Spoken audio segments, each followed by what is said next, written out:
All right, welcome everybody. Thanks for joining us for our last network meeting for the Wisconsin Coalition for Social Connection of 2025. So for those of you that don't know me, my name is Suzanne Morley. I'm a health promotion coordinator with the Wisconsin Institute for Healthy Aging, and I coordinate the Wisconsin Coalition for Social Connection. So I encourage you all to introduce yourself in the chat and then also share how you plan to connect during the holiday winter season that we are definitely on right now.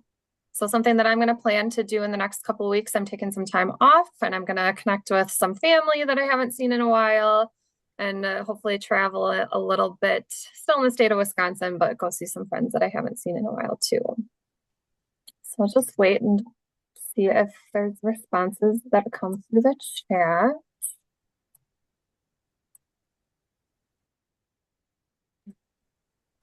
So Karen is going to spend some time with families, which sounds great.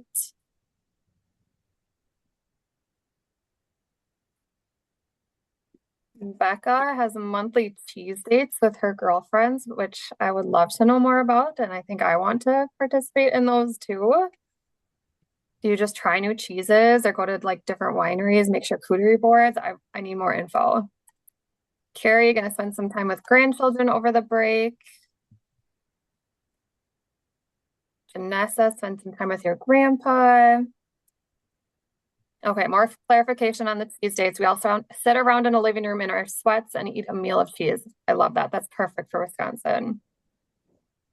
Andy, gonna soak up some time with the college kids who are home over break. Isa, seeing family friends for your winter solstice birthday. Love that. Looks like lots of spending time with family and friends. Michelle, stay indoors where it's warm. I hear you on that one. Heather, some high school basketball and family time. Elizabeth, ooh, lots of things going on where you are. Book club, fat biking, cross country skiing, working at cross country ski shop. Awesome. Keep introducing yourself in the chat and all your fun activities for connecting this holiday and winter season. First, what we're going to do for our agenda, we have something new that we're starting this month and will continue in 2026, but we are going to have a community impact speaker just talk briefly about something that's going on in their community that they've participated in and how that's impacted their level of connectedness. Then we have some guest speakers that are going to talk about their Redefine Connection initiative and a few other great things that they have going on over in Massachusetts.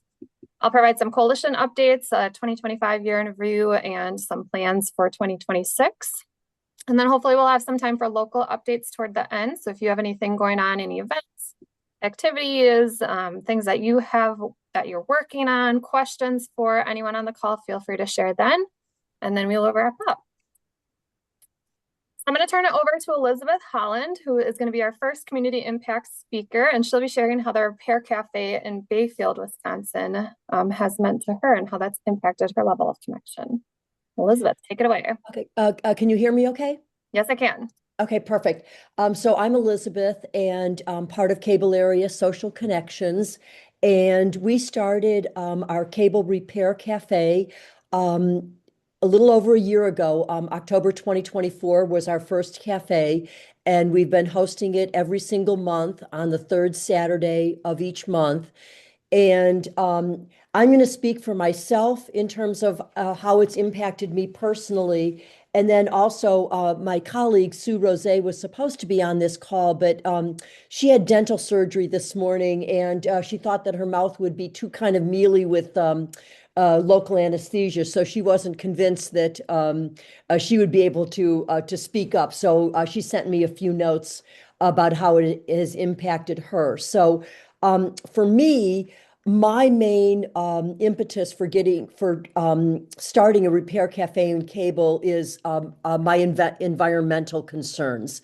I'm really sick of seeing things that could, still have a good use being thrown into landfills because people couldn't repair them. They couldn't do a simple fix on, like, say, a broken, a frayed cord, or, a pair of pants that needed, hemming, or, needed a patch. And so for me, it was really environmental. And, we all know that there's planned obsolescence in this world, and, companies purposely design products so that they last only a few years, and then they expect you to throw them away and buy something new. So I sort of feel like we're getting over on corporate America. Um, and we know now that it's so easy. If your toaster breaks, you can just run over to Walmart and buy a new one for like $20. And people say, well, you know what? I'm just going to get something new. So that's my main impetus in joining initiating Repair Cafe. But also, I found that it's a wonderful, wonderful place for community. We have people working together, they're collaborating, they're talking things over as they're fixing, an appliance for one of our guests.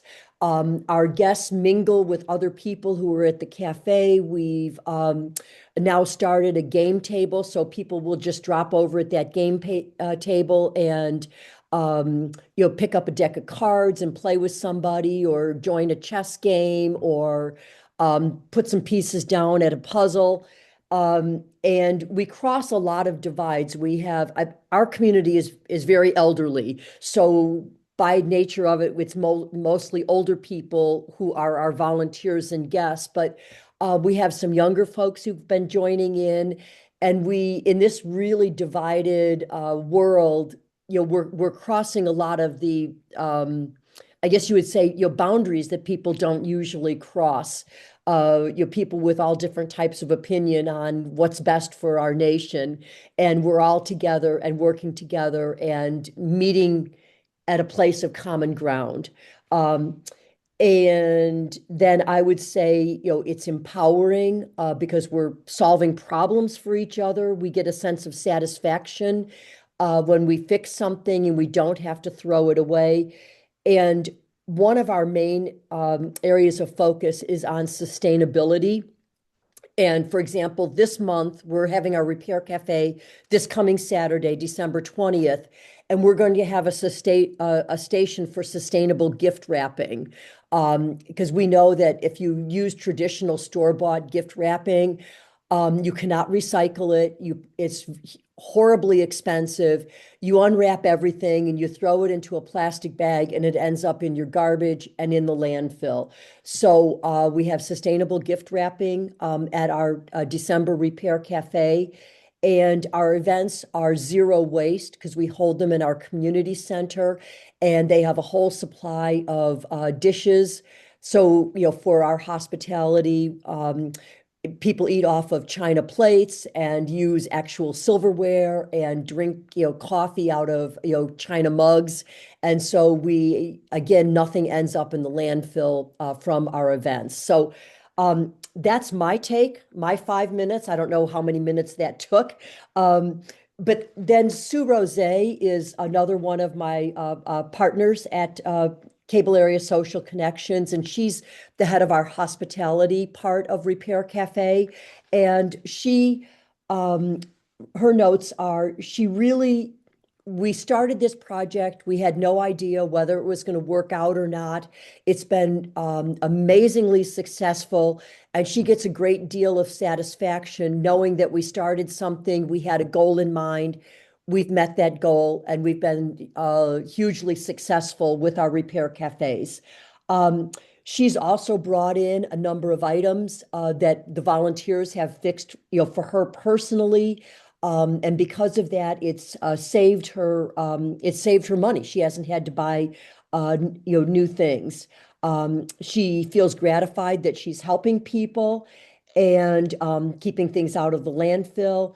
And she enjoys the community of every month. We meet on Saturday mornings once a month, gets together with friends and neighbors, and really enjoys that time, and she looks forward to it each month. And she makes a killer sloppy Joe, and it's really gratifying to Sue that everybody loves her sloppy Joes. Like my husband will text and he'll say, "Did Sue bring her sloppy Joes?" And then he'll make a special trip to come over so he can have her sloppy Joes. So I think that's about it for myself and for Sue with Repair Cafe. Thank you so much, Elizabeth. It sounded like Sue's gonna have to share her recipe if she has one. She probably just does it, I think she just offhand, does but it, but yep, she may have to. We may have to get her to divulge the recipe because right. they are quite good. Yeah. Well, thank you so much for sharing about the Repair Cafe in Bayfield. For those of you that don't know, the Repair Cafe was part of one of the Department of Health Services ARPA grants. So you can also learn some more information if you haven't heard of it before and you're curious on the website, and I'll share the link in the chat in a little bit for that. But thank you for sharing what it's meant for you, Elizabeth, and what it's meant for Sue. And I just love the idea. I wish there was one of those by me. Maybe I'll have to get one started, but thanks again. I am going to pass it now to our other guest speakers for the day. So we have Iris, Ava, and Carol, who are going to be sharing a little bit about the creation and where this Redefine Connection initiative and co-care circle in Massachusetts, how they started this, what they're all doing, how it relates to social connections. So I will pass it over to you ladies. Okay. I think we agreed that I would start our segment.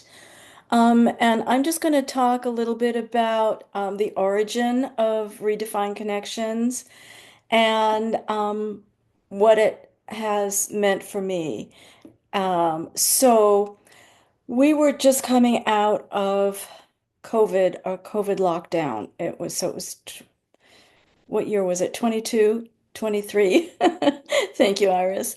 And we I had just moved to um a new town where I did not know a lot of people.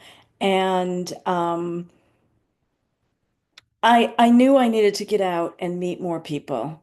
Um because I just didn't have anyone that I could call and say, "Hey, you feel like going out to dinner tonight?" Or, there's a concert I want to go see. Things like that. I really only had like one or two people that I could call. So I thought, well, I need to do something. So I'm scrolling through our local Nextdoor app one day, and I see this posting that said, I'm sorry, excuse me, that said, by this woman who said that, she said, "Are you looking for new friends? Are you feeling isolated, and you want to meet new people, but you don't know how? Well, I'm thinking of starting a group. Let me know if you'd be interested." So, I pounced on that, and it turned out that this woman, whose name is Ange, who is the founder of our group, she expected maybe she would get a dozen responses. Well, in our first meeting, which we had at a large park outdoors, we had, I think, 40 to 60 people. And it was really sweet and heartwarming because everybody, you're sort of stepping out of your comfort zone, and you'd see all these people coming, walking across the park, holding their lawn chairs. And, people were sort of tentative and they didn't really know what to expect. I really didn't know what to expect. And you're really putting yourself out there. And all these people did it was all women. And, uh, Ange had a way to, she had icebreakers and she had ways to get us all up and talking. And inside of no time, um, we were all just in little groups, just yakking and yakking and yakking. And then she had little jars where and each jar was labeled with something, with some activity like hiking or restaurants or museums or writing or crafting, all kinds of things that people would like to do. And if you wanted to join that group, you put your contact information in there. And we were also encouraged to exchange contact information with the people that we were striking up conversations with. So, from that, everybody came out with contact information for several people, and we were encouraged to call each other. So, then we had these little groups started. Like there was a writing group, and there was a bowl with all these names of people who were interested in starting a writing group. So we started that. We started a hiking group. We started a games group. We started all kinds of groups. And I got a phone call from a woman after that event, and she is now one of my very closest friends. And we joined a games group together, and she taught me how to play mahjong. And one thing about this games group, I have to mention the games group, right, Iris? I mean, and the games group we have been doing every single Friday afternoon for since the beginning. So what, 2.5, 3 years, 3 years now. And every single Friday, we see the same people. We play games, we laugh, we have fun, and we've formed very close friendships. And we're a very tight group. And this other woman who called me and taught me how to play mahjong, she opened up another whole world for me, even outside of Redefined Connection, because now I was a mahjong player and I could join other mahjong groups and make friends that way. And we had a Saturday morning coffee group at Panera every week. We had a writing group, as I mentioned. We had a Monday night group at Barnes and Noble that this woman started called Cozy Connections, and that is still going. And people have formed friendships there. And one thing that I can say is that in addition to, having people that you can call for a one-off, you also have these weekly repeating groups. And that's where I think the closest friendships are formed. Um, so it has changed my life. I now always have somebody to call if there's something that I want to do. So I have a circle of friends now. And in fact, I have several circles of friends. So it has changed my life out of a very simple, simple idea. And Iris will talk more about how the whole organization is structured. Okay. Thank you, Carol. You're welcome. I'm very happy and lucky that Carol is one of my very special close friends now as a result of this. Um, so we have a weekly newsletter that lists everything that's going on. And so I write the newsletter, and I also manage the email list, which now has 440 names on it. Not everyone active, but we are constantly getting requests. It's word of mouth. So how this works is we're not a traditional women's club or social group. We have no dues. We have no officers, no board, no formal structure at all. The group itself does not run activities, so we are strictly member driven. And the whole point is to get people in the group to post an activity that they would like to do, and then have other members contact them directly, and then together they form their own group. So the whole point is not about the activity, it's about meaningful connection. We feel that in order to form deep friendships, you have to first start with some kind of meaningful connection that is below the superficial level. And the way to do that is to have these regular interactions with people. We have so many different kinds of groups going on now. And rather than list them all to you out loud, I've just dropped a bunch in the chat that you can just kind of get an idea of all the different stuff that's going on. Our members range right now from mostly early 50s to early 80s. I don't see any ageism in the group. I think a lot of people have formed friendships across generations. We would like to get some younger members active, but that really hasn't happened yet. But we still range across about 30 years. Um, Sometimes we get messages to our newsletter. Can you please post this really interesting activity that's going on in the community? But we are not a community calendar. If somebody in the group wants to say, hey, there's this great band playing on Saturday night, I need some people to go with me. Who would like to go? Then that goes into the newsletter and they contact that person and that person gets their little group together. Um, because it's very tempting, a 400 name email list, we get people who would like to network their businesses, their practices, their special skills. We do not permit that. Again, it's all about social connection. And we are women only, but it doesn't have to be. We heard that there was some interest among the men in our community. By the way, we are just very community based. We're mostly in Amherst, Massachusetts, which is in Western Massachusetts, and the communities around this area in Western Massachusetts that's called the Pioneer Valley. So we're very, very local. Everybody who's in the group is close to everybody else.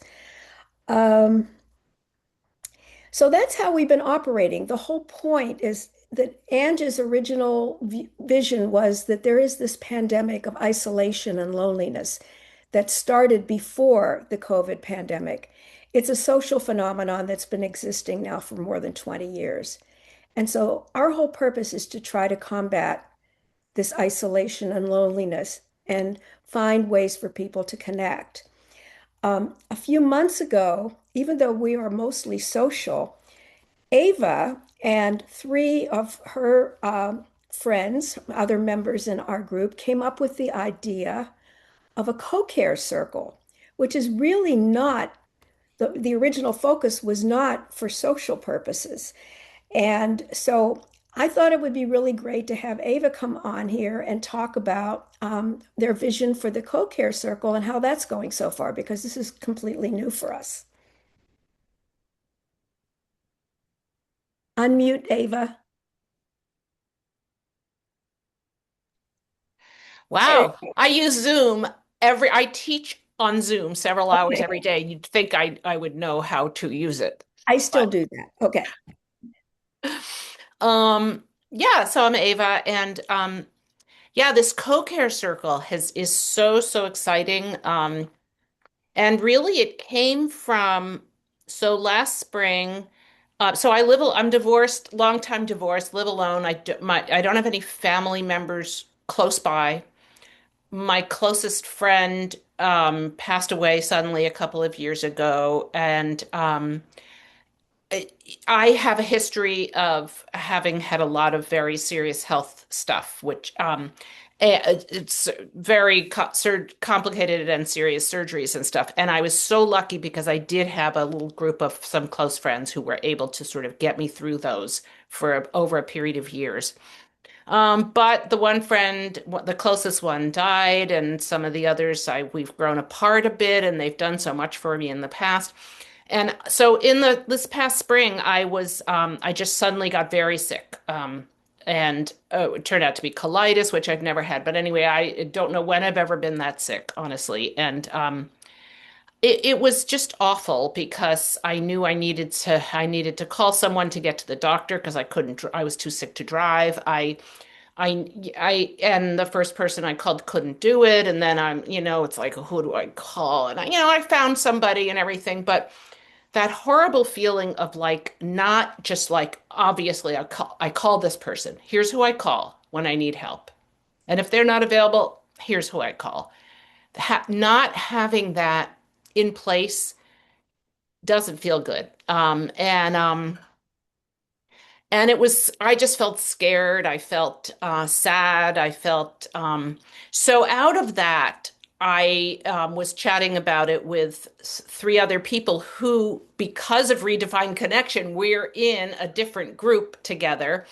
And in that group, we got chatting about this whole thing. And somehow between the four of us, we were like, let's do this, that let's make a thing happen. And so we developed the co-care circle, and the idea behind it is it's all for people, for women who do not either live alone, or if they live with someone, it's not someone who's able to help them. So do not have somebody in their household who can help them. Don't have family nearby or, a go-to person right nearby. Same type of situation as me. So the idea behind it is that we want it to feel equal, like not like, oh, I'm always calling these friends, but they never need help from me because they're a couple or whatever, or their son lives down the street. And that doesn't feel good when you're always calling people who don't really need your help in return. And so not that this co-care circle is not like, well, I did three things and now somebody has to do three things for me. It's not like that at all, but we know we're there for each other. And in order to make it more manageable and make more sense, we divided into like pods based on where we live. So there's people spread out over a number of towns, and the towns are close to each other. So right now, so this group started in, I don't know, maybe June or something is when we first put the idea out. I don't even know, something like that. And uh, at this time, we have, I believe, 28 members, and it's divided into three, or possibly there's a fourth, three or four pods. And so the pods are people who live relatively near you. Um, and um, and then each pod meets on their own, and they can make all their own rules and decisions. So that might be different than what another pod has decided. One pod might decide, we're going to call each other in this situation, or if this happens, we're going to text everyone in the pod, or another pod might be like, no, if this happens, I have this person to text, and then whatever it is. So each pod makes their own decisions. And then we're still meeting as a full group once in a while. I mean, when I say all this, it's still so new, very, very new. The pods are new. The pods have only met a couple of times. So, but then we get together as a whole group and we can compare notes like, hey, our pod has been doing this. Oh, that's a good idea. Like, or our pod, we're kind of stuck. We were thinking about doing this, but we can't figure out how to do it. And then some other, so we can, bounce around off each other, figure stuff out, help each other. Also, one of the things that has been just a huge relief for me and for many people is that optional only, but many of us have decided to have like one person in the pod who we check in with every single day. And it could be just hello or good morning, just a text. It doesn't have to be a conversation. And basically, it's like I'm still alive, is really what it is.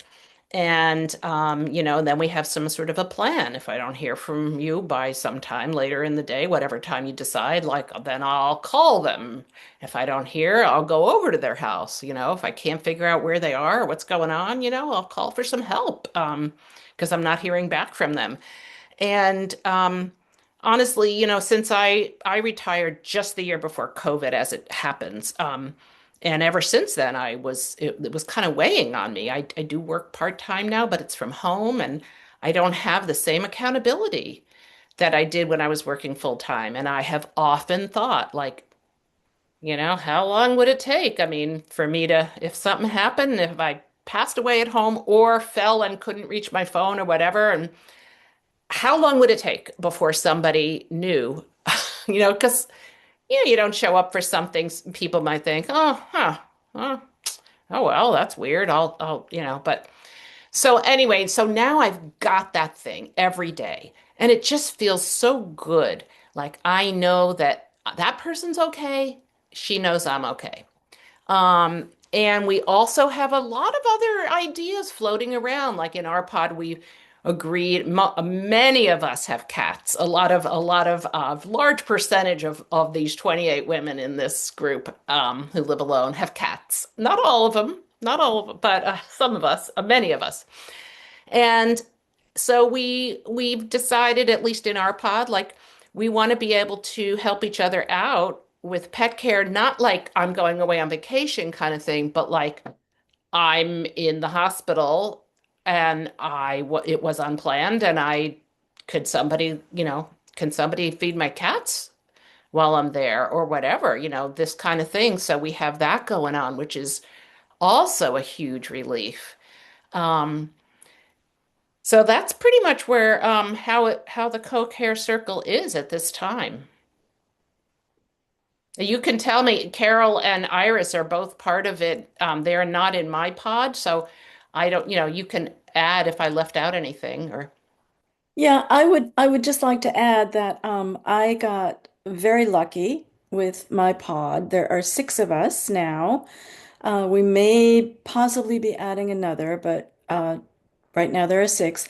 We have been meeting weekly that's right. Yeah, for, you're the pod that's been meeting weekly. yes, for I think a couple of months or longer, maybe 3 months now. And we have gelled. We have really gelled. And we find that there is so much to talk about and so much to discuss around this issue. And we all feel a lot more secure. We have a group text set up, and if something happens, we will just text the whole group at once. And if you cannot respond, if you have another commitment, you say, this would be difficult for me right now. And then somebody else would come in and say, well, I can do it. I can do it right now. But you've got five other people besides yourself who have committed to responding if they can. So it's great peace of mind.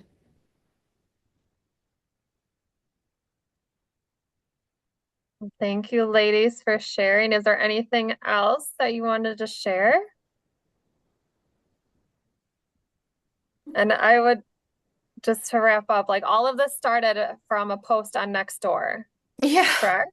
Like Yeah, that That's is right. just a amazing. post Yeah. on Nextdoor, and actually, I mean, I think Ange had over 100 responses to the Nextdoor Yes, that first meeting, post, and it then was huge. yeah, and then then a bunch of people came out to the park, and then a month later there was another meeting at the park, and it's all just evolved from there. It's been so organic without Mhm. any kind of plan at all. And sometimes it just feels a little out of control.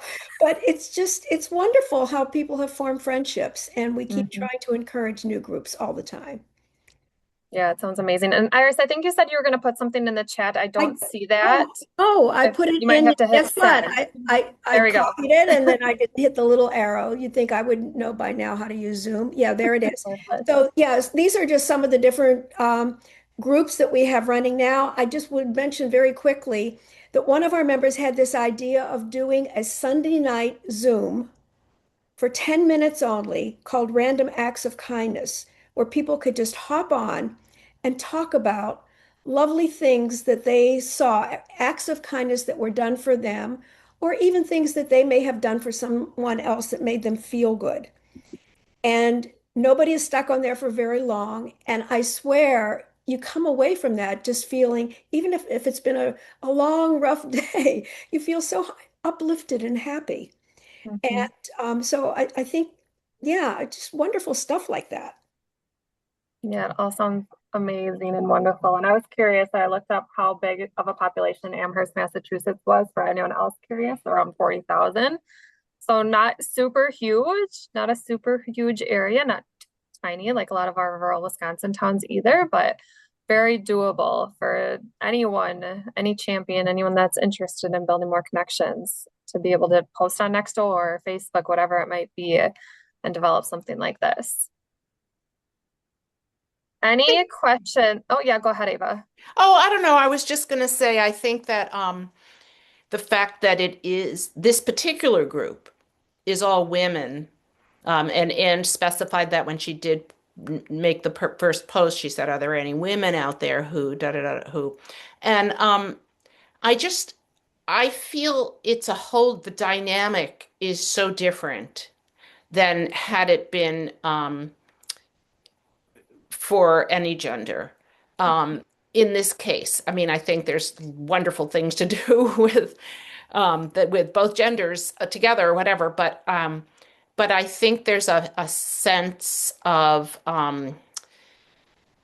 comfort. There's a comfort level that is and yeah, for all the groups, not just the co-care circle, but for all of I mean, I haven't been to all of the groups in Redefined Connection, but all the ones I've been to, I do think that it being all women has a big is a big part of it.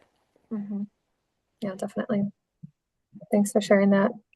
Are there any questions for Carol, Iris, Ava, or Elizabeth? We'll leave it I have a open. question for Elizabeth. Yeah, go ahead. I'm curious about the repair cafe because so I mean, do you have people who come who know how to repair stuff? I mean, do you ever have stuff people like six people who come who need stuff repaired and it's like everybody's like, "Oh, I don't know how to fix that." I mean, how does that work? Oh, yeah, and I'm sorry. I guess I sort of jumped in without giving any background. So we have volunteers under a number of different categories. So we have people who are proficient with sewing and mending. We have a group of people who are proficient with small appliances, electrical appliances, uh, things, things of that nature. We have somebody who's real helpful with knit garment repairs. Here we are in very frigid Northwest Wisconsin, and so you need your socks darned, you need holes in your sweaters repaired. We have somebody who kind of helps get people break the ice with our game table. We have a gentleman who is really into journaling. And so he is helping to introduce people to journaling. And interestingly, that has morphed more into just sitting and having conversations. And he's really, really good at breaking the ice with conversations. So rather than it being into the nuts and bolts of learning how to journal, they'll just sit in the corner and they will talk with him. And it's almost like that. I don't know if there's a podcast that some of you may have listened to. I think it's called Strangers on a Bench. And um, and so it's kind of morphed into just sitting with somebody who is very sincerely wanting to hear about you and make a connection and talk with you. And their attention is focused on you. Okay, Um, thank you. That makes a big difference, understanding that you have it yeah. all planned out, that there are people there who know how to do stuff. Yeah, I mean, Because and I'm I, always worried every single month. I'm worried that I won't have enough people for the different activities. One thing we're lacking, because we're all elderly in this small town of 800, um, finding somebody who's proficient with tech support has always been a challenge. People who need help with, their Facebook page, they're trying to figure out their emails or just some little quirky thing with their computer. I wish we had somebody reliably for that station. Oh, and one other thing we have is we have a woman who's really proficient at massage, and she comes and offers mini massages during. Elizabeth, can I just ask you one more question? Sure. Where do you actually hold these repair cafes? Yeah, we have a really wonderful community center, and we hold it in the community center, and it's got a Oh, full kitchen there with all because again I mentioned that it's zero waste, so they have all the dishware and silverware and cups and saucers and coffee pots and everything like that. So we just walk in with our provisions and then we can do our all of our hospitality stuff right there. And we even That's have a great. local Thank coffee you. vendor who brings his brewed coffee. So it's kind of a win-win. He doesn't really advertise, uh, but he provides our coffee, and then he just stays and joins in with the morning. So Thank you. That's yeah, great. one quick thing I'll mention is that we have one of our more elderly women in the neighborhood, and she comes every single month faithfully, and she always says, you know what, if I don't have anything to fix, I am just going to break something. And we said, no, no, no, Janet, you don't need to break something. You are more than welcome to just, come and have some coffee, have some sloppy joes, and join in conversation. So you don't have to have something that you need to have fixed. It's really also a community gathering place. Yeah, awesome. Couple suggestions in the chat to ask for high school kids or Lions Club for tech help, potential opportunities there. I'm not seeing Right. any, yeah, I'm not seeing any questions. If there are any, feel free to throw those in the chat, but we are going to move on now. And thanks again for sharing all of those wonderful opportunities and just different ideas for ways to be socially connected and those organic opportunities as well for social connection.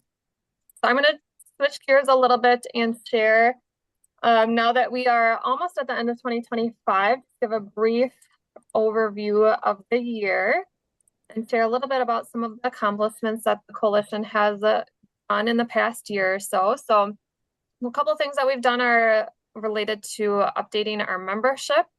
So we updated our membership form on our website, made it a little bit more clear and engaging, put it on a place on the website which was easier to access. We also developed a one-pager outlining the coalition, the different committees, and the network.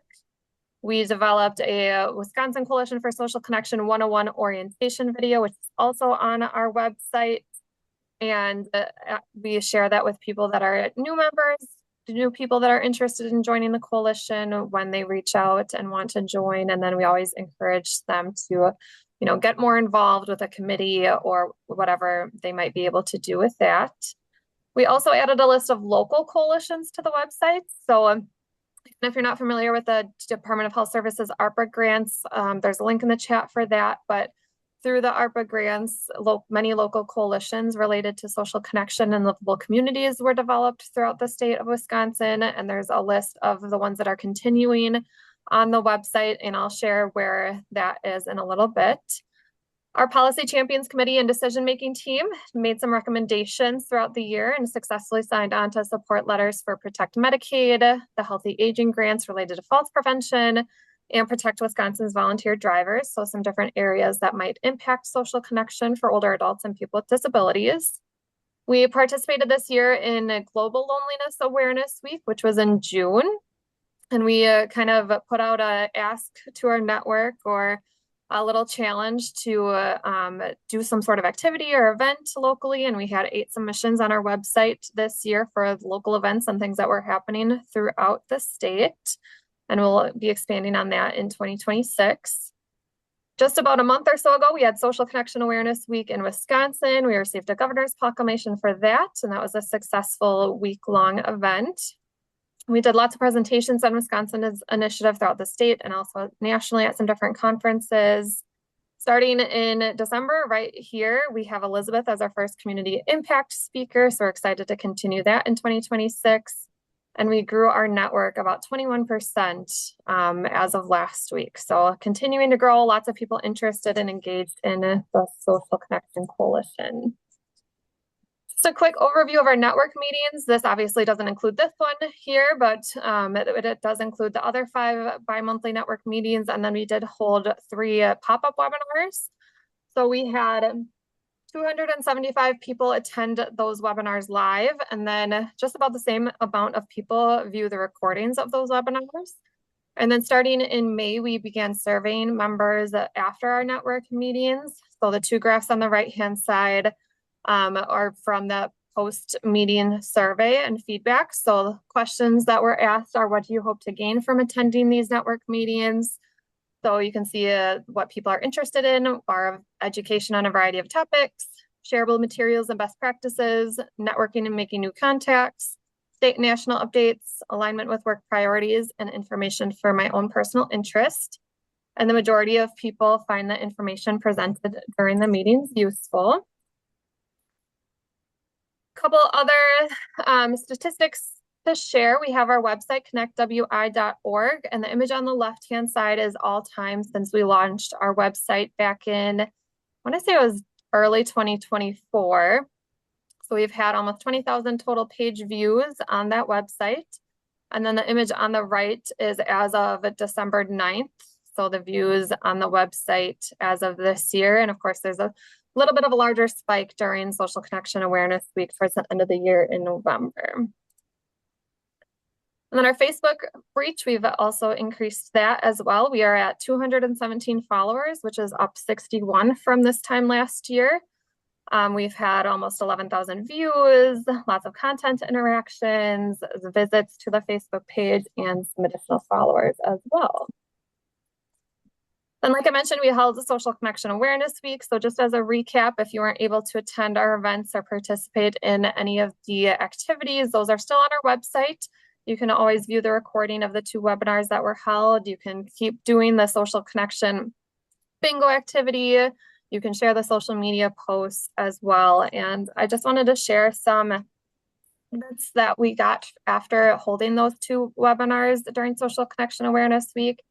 So these were just a few highlights, the quotes from the post-webinar evaluation that I thought were pretty impactful. So I'm not going to read all of these. I'll just read a couple that kind of just stuck out to me. So one of them said, I will reach out to people that I haven't had contact with in a while to hopefully brighten their day and make them feel more connected. I heard some more eye-opening statistics that really hit home, even more the importance of the topic. And another one that just really stuck out to me was I had suddenly found myself alone in old age. I see all the data on aloneness and dementia in old age. For me, that's good enough reason to get out there and be social. So we had lots of great impact during a Social Connection Awareness Week and hope to continue that in 2026. Our coalition met earlier this month, did some strategic planning. So we have some of our plans in place for 2026. And previously we did have an engagement committee, but we are planning on just embedding engagement into all of the work that we do.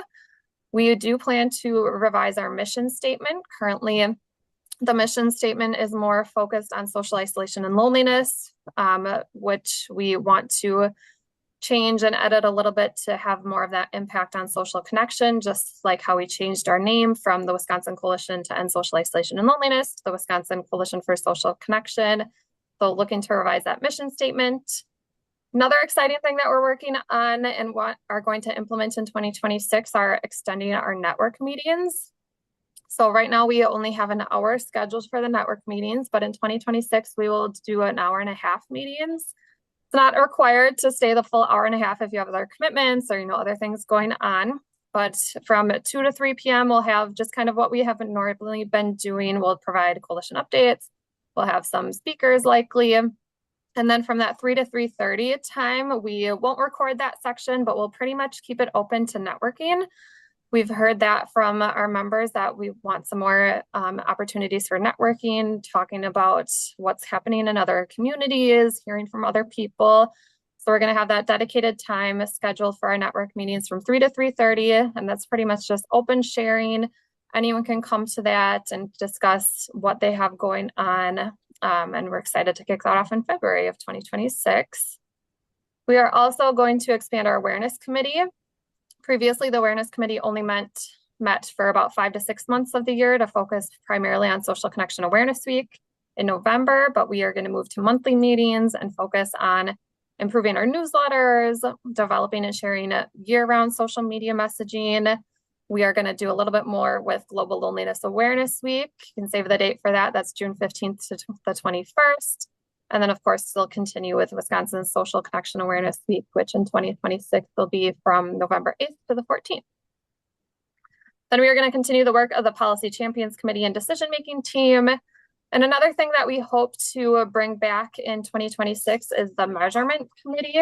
So we previously have had a measurement committee, and we want to focus a little bit more on collecting and analyzing data on the benefits of social connection. So if you have a data background or any interest in this topic, reach out. we are looking for someone to coordinate that committee. So more to come on that, but definitely reach out if you're interested in either coordinating or being involved in that committee. And then we are also going to focus on coalition sustainability and planning to, sustain the coalition beyond 2026. We also talked about having some special focus areas for 2026. So you'll see this kind of embedded in our newsletters and our network meeting topics for the year. We're going to focus on arts and connection, veterans, policy, intergenerational collaboration, interpersonal skills, and then incorporating connection into everyday life. That's just a sneak peek on our 2026 plans. And I'm going to take a look in the chat, but we do have some time now for local updates. If anyone does have any their upcoming events, questions, challenges, successes, any resources that you've developed, any information that you kind of want to chat about, I'm leaving the time open now to feel free to drop things in the chat or come off of mute.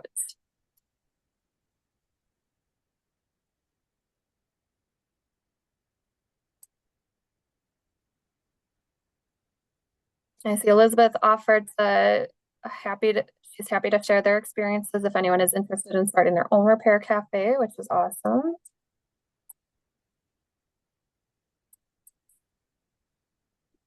Question from Kathy, are you connecting with UW Parkside Older Adult Learning Programs? Kathy, would you be able to expand on that a little bit? I don't know what the IE is related to. Are you connecting with colleges that have, such as, i.e., such as the UW Parkside Older Adult Learning Programs, the OLLI programs, Older Lifelong Learning? Yeah, we haven't done as much on that currently. We have been aware of some of those programs. We have, kind of had on our list to talk about too, and maybe bring up at a network meeting, have that be a topic. But I think that's a great topic thing to share about. If you do have any, if you're in the Parkside area and you have any new information to share about it, definitely feel free to send that my way and I can always share that out too. Okay. Oh, I love Men's Shed. That's awesome. Yeah, Janessa in the chat, Claire received funding to begin a men's shed in our rural community and would be interested to hear about some evaluation metrics. So Janessa, there's definitely some surveys that the coalition has helped to support specifically for the men's shed. So if you'd want to reach out to me, I can connect you with the other men's shed coordinators if you haven't already been connected with them, or if there's any men's shed coordinators on the call that want to share a little bit about their experiences with evaluation, feel free to speak up as well. But we do have some surveys that have been developed specifically for men's shed.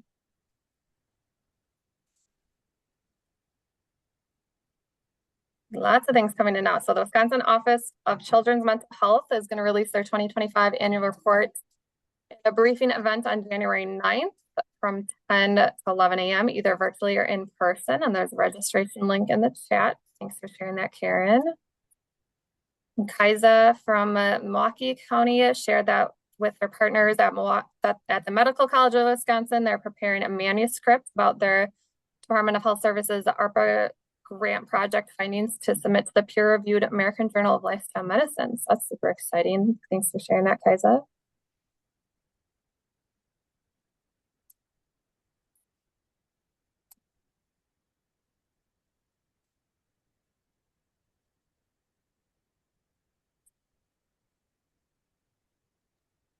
Suzanne, when people are looking for partnering with things, do they reach out to Boy Scouts, Girl Scouts, and as I put in the chat about working with high schools? Because I know a lot of high schools, the kids have to have volunteer hours, especially if they're going to college, because it looks good on their applications and on their resumes. Plus, I'm a firm believer in you start them as children to volunteer and they grow up in a world of service. Yeah, that's a great question, Kathy. If anyone does have experience with that, would be open for you to drop in the chat or come off mute.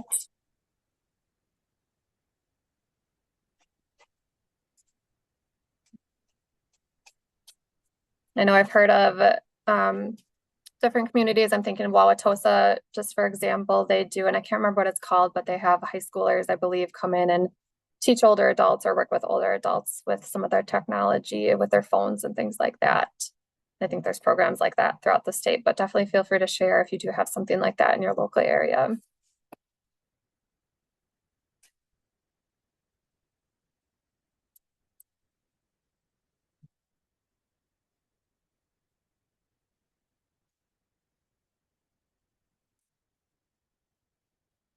Okay, well, I'm not seeing much more come through the chat. I'll give it maybe 10 or 15 more seconds or so. Appreciate everyone sharing about all the great things that they have going on.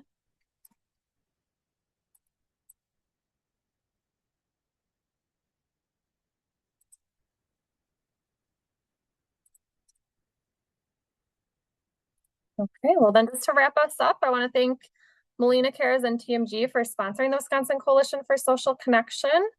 There will be new registration coming out for our 2026 network meetings. So currently this series goes through February of 2026, but that meeting in February will be canceled and deleted. So be sure to register for the new series, which includes the extended time frame. So our upcoming network meetings, the next one will be on February 17th, April 21st, June 16th, August 18th, October 20th, and December 15th. So again, you do need to register for that 2026 series. And then after you register, you'll get a Zoom link to your calendar that you can manually add to your calendar. We encourage you to stay connected. You can join the nationwide network of champions. You can visit our website, connect on Facebook, or just reach out to ask questions or share about the work that you're doing. You know, some of the things in the chat we'll share out afterwards as well. And if you are interested in joining the awareness committee, the policy champions committee, the measurement committee, or our monthly coalition leadership meetings, definitely reach out. So thanks all. Thank you to our presenters for sharing. The recording for this meeting will be sent out within the next week or so. And then after you close out of Zoom, you will automatically be redirected to a survey. So we ask that you complete that to provide feedback for our upcoming network meetings and coalition activities. Thanks, everyone. Happy holidays. Thanks for having us. Thank you so much.